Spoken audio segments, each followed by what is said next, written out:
Hello, I'm Lilin. First day in Thailand was spent in visiting Grand Palace, Wat Po, and the flower market. Pagkatapos ng train, ito na naman, balik na. And the next day, we went to the train market and the floating market.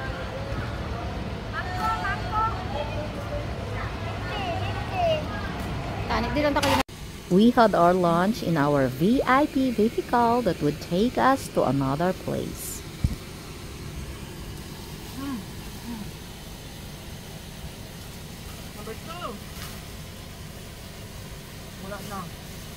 And our next destination is this. Thailand experience wouldn't be complete without riding an elephant. And off we go on the back of the elephant. Magsakay ka mo sa elephant, panumdumon nyo na lang na nagasakay ka mo sa Carabao. But riding an elephant is higher, much higher than the Carabao. And it was such a bumpy ride. Daw nagabiyahe ka lang sa sakayan na puwerte kadalago sang balon. And you know what? The place where the elephant goes around is so interesting. Alam niyo ba kung ano makikita diyan? Madaming mga buaya. It was also a crocodile farm. Pero mga maliliit lang na buhayang nakita ko, naispatan ko. And you know what? I don't really like riding an elephant. Kasi parang nakakaawa yung mga elephant, yung mga daladala ng mga driver ng elephant na parang pangkawit, parang pamalo sa elephant, made of iron. Parang nakakaawa talaga yung mga hayop. Tapos dito naman kami dinala sa mga madaming niyog. Ayan, you can see coconuts all over the place. Thai coconuts also taste great. Napakatamis ng buko. And they have a skill in opening the whole coconut, taking out the whole meat inside with the water intact. Wala ng shell. At habang pala kami ay nakasakay sa elephant, sinusunod kami ng mga langaw dahil mabaho yung mga elephant. Kaya lang kasi curious din naman kami na sumakay sa elephant dahil diba yung elephant ay symbol ng Thailand. But if given the next chance, I wouldn't do it again. Hindi na talaga ako sasakay sa elephant. Ayan o, yung nasa unahan namin, I don't know kung nagustuhan din lang sumakay sa elephant. But me, no.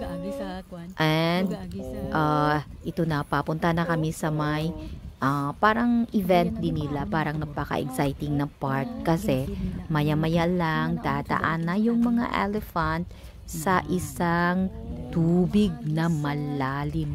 Ayan, papasok na siya. O, tingnan ninyo. Papasok na yung sa ilalim, sa may malalim na tubig. Tapos kami na ang sumunod. Hello, action picture. Okay.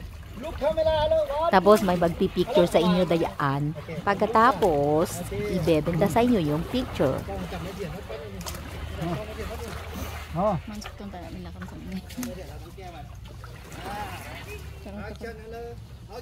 Ayan, time na namin for picture. Ewan ko, narinig niyo ba yung sinabi niya? You're welcome. Kita di bilang do thrilling nga part ang pagkadukat sa tubig. Dami kita sa likod ko. Na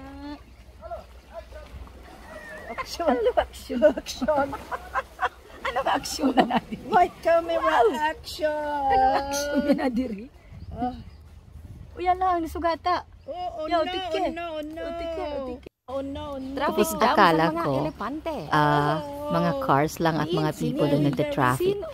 Pati mga elephant para nagkakaroon din ng traffic jam. Ayan, titingnan ninyo. Kasi kami papunta doon, may papasalubong na elephant. At yung daan ay napakaliit. We are Koreans. We came from Korea.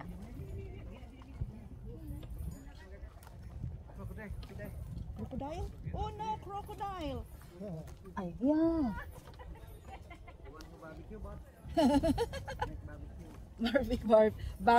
Barbecue crocodile.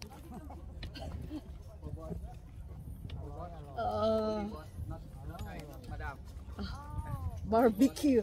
Barbecue. Another traffic jam. Nagsugat-anay na naman ng mga elepante. Kaya nga ba lang way nila? May nagapakadto, may nagapakari. Hindi, kaya dapat kung may naghahandle muna. Tinawag ko, nagpundogi man sila. Amo na ang traffic. Uy, hindi dito talaga maagi.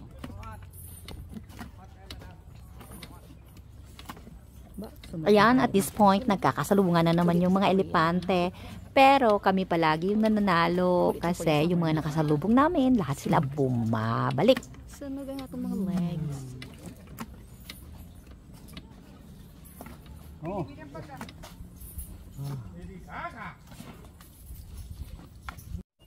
Sa palagay ko lang, parang bad trip sa amin yung driver ng elephant namin. Kasi nagdi-deal siya ng mga ibebenta sa amin. Hindi talaga kami bumibili. It's okay. Thank you. Tapos nang hindi kami bumili, nagsasalita siya mga nang hindi namin naiintindihan. So kami din, nagsasalita din kami nang hindi niya naiintindihan.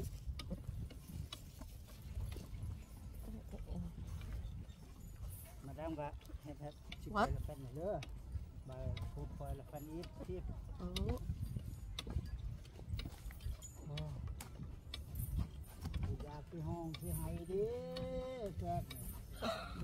Tuka po, utas niya sa saka.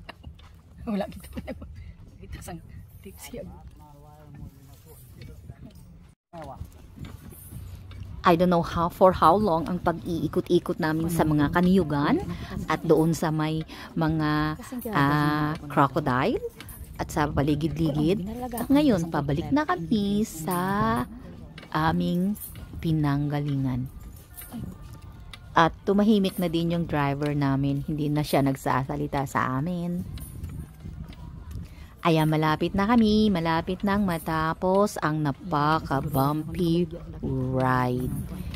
Parang malalaking alon, alon, alon, habang nakatungtong ka sa itaas ng elephant. At nagpapasalamat din kami sa driver ng aming elephant na we arrived safely in our destination. And ang next na event, ito na naman. Another bayad na naman para magpa-picture sa baby elephant. At ako yung unang pumasok. Nakalimutan ko anong pangalan ng baby elephant na ito.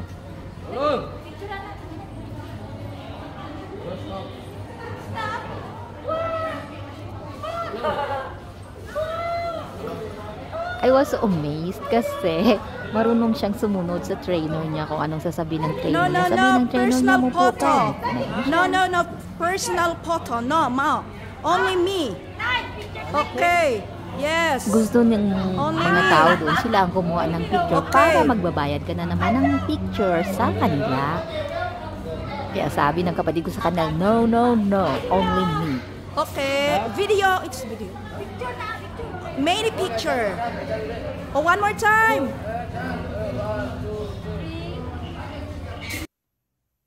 Kaya ayan, picture to the max na ako.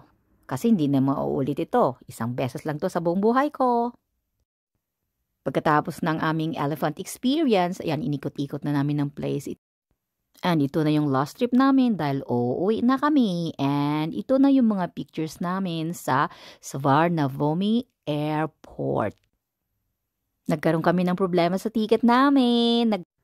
Kaya akyat pababa para makabili ng bagong ticket para lang makauwi ng Korea. Pero parang wala lang nangyari, picture to the max pa rin. Pero yung stress na nangyari dito sa buhay ko, hindi ko talaga makakalimutan.